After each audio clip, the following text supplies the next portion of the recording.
Imagine, Pablo. Imagine. Un podcast du Musée national Picasso Paris. Sorcière. C'est étrange. Aujourd'hui, tout est bleu. Les peaux, le ciel, les sentiments. C'est parce que nous nous trouvons au cœur d'une des toiles de la période bleue de Picasso. Ce bleu qui recouvre tout donne une ambiance mélancolique à toutes les scènes.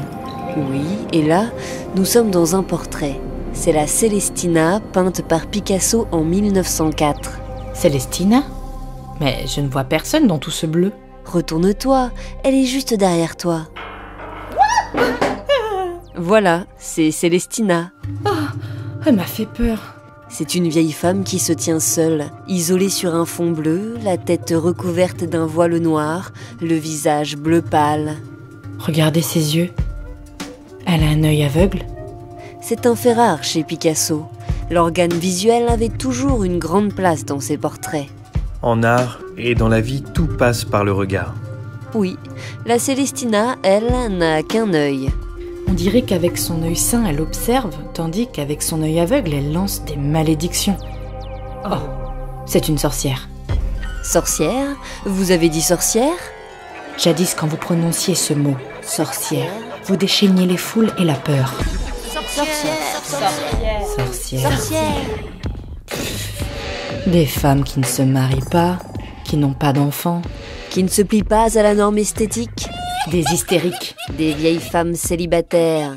Faibles de corps et d'esprit, animées par un insatiable désir de luxure, elles sont des proies faciles pour le diable. Qu'on les chasse. Autrefois traquée et brûlée, la sorcière a changé de statut. Elle incarne aujourd'hui tour à tour une guérisseuse, une chamane et aussi une figure du militantisme féministe. Aucun groupe au monde ne fut jamais si longtemps et si durement insulté. Extrait du livre Sorcière, la puissance invaincue des femmes de Mona Chollet. Les chasses aux sorcières illustrent l'entêtement des sociétés à désigner régulièrement un bouc émissaire à leur malheur et à s'enfermer dans une spirale d'irrationalité jusqu'à ce que l'accumulation de haine justifie le passage à l'acte de violence physique. Depuis toujours, la sorcière incarne la femme affranchie de toutes les dominations. Et de toutes les limitations. Elle est un idéal vers lequel tendre. Elle montre la voie. Certaines accusées étaient à la fois des magiciennes et des guérisseuses. Comme la Célestine de Picasso ? La Célestina est un personnage ambigu. Célestine, avant qu'on la retrouve sur le tableau de Picasso, vient d'un incontournable de la littérature espagnole. Le roman éponyme La Célestina, ou la tragicomédie de Calixte et Mélibée, écrite en 1499 par Fernando de Riojas. Les charpentiers la chantent, les tisserands lourdissent. Tout ce qui a un son, partout où elle se trouve, reproduit son nom. Que voulez-vous de plus ? Si une pierre heurte contre une autre pierre, elle dit à l'instant « Vieille putain ». Comment sais-tu cela ? Comment la connais-tu ? Je vais vous le dire. Il y a longtemps que ma mère, pauvre femme, demeurait dans son voisinage.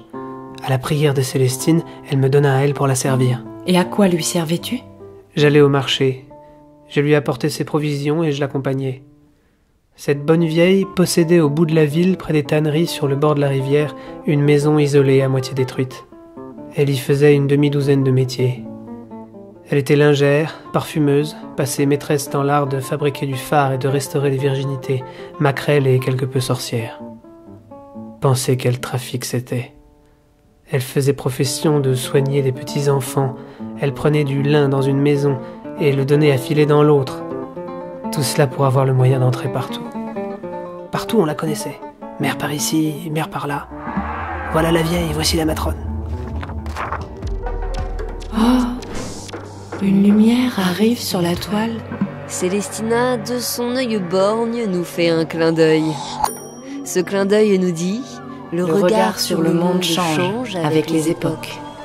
Les sorcières deviennent un symbole du féminisme.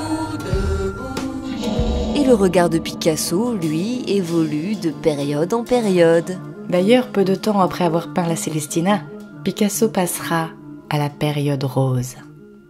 un podcast réalisé et conçu par Pauline Coppen et Elsa Denac. Avec les voix de Grégoire le Prince Ringuet, Étienne Monet, Elsa Denac et Pauline Coppen. À retrouver sur le site du musée et toutes les plateformes d'écoute de podcast.